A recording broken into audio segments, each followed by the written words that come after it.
हाथों की मैल कुचैल और कालापन दूर करने के लिए आज बहुत ही सादा तरीके से ब्लीच क्रीम बनाना बताऊंगी। सबसे पहले आपको कोई भी साशे ब्लीच क्रीम का ले लेना है, पूरा साशे ब्लीच क्रीम का डाल लेना है। उसमें हाफ़ टी स्पून के करीब मिल्क पाउडर ऐड करना है, हाफ़ टी स्पून के करीब एलोवेरा जेल ऐड करनी है, जो आपकी स्किन को बहुत ज़्यादा स्मूथ बनाएगी, सॉफ्ट करेगी। और चौथाई चम्मच पाउडर जो इसका होता है ना ब्लीच का, वो ले लेना है, वो डाल लेना है। और तमाम चीज़ों को आपने अच्छे से मिक्स कर लेना है।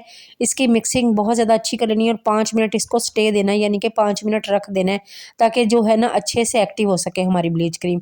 उसके बाद आपने अपना चेहरा हाथ पाँव वॉश कर लेने हैं। वॉश करने के बाद आपने ये ब्लीच अपने हाथों पाँव पे लगा लेनी है। ये ब्लीच चेहरे के लिए नहीं है बल्कि हाथों पाँव के लिए, और 15 मिनट लगा रहने दें। उसके बाद आपने अपने हाथ पाँव ताज़ा पानी से वॉश कर लेने हैं और ग्लोइंग हैंड आपके सामने होंगे। उसके बाद वॉश करने के बाद आपने अपने हाथों पाँव को अच्छे से किसी टॉवल वगैरह की मदद से ड्राई कर लेना है और कोई भी मॉइस्चराइज़र लगा लेना है। मैंने कोकोनट ऑयल लगाया है।